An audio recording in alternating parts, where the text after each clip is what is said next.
Application Nurul Huda version lammaffaa. Namoonni download gootanii qabdan update godhaa. Namoonni download hin godhin ammuma buufadhaa. Odeeffannoo amanamaa guutuu addunyaarraa. Odeeffannoo ajaa'ibsiisaa qalbii bohaarsaa barumsa namaaf dabarsu.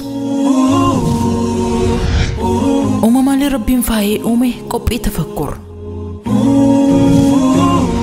Fataawaa Nurul Huda gaaffilee keessaniif deebisaa ulamaa'ii sagalee fi barreeffamaan. Nashiidaalee munshidoota Islaamaa sagalee qulqullina qabu.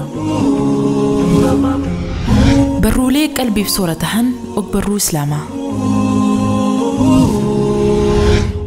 Yaadachiisa yookiin notification waan haaraa maxxanfamuuf. Kuusaa viidiyoo qulqullina gaarii wajjin.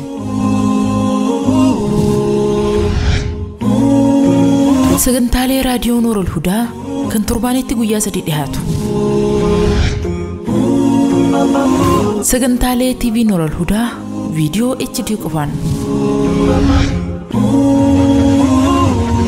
Application Nurul Hudaa waan hedduu of keessaa qaba. Download godhaa irraa fayyadamaa. App Store fi Google Play keessas ni jira. Nurul Hudaa soora qalbii muslimaa.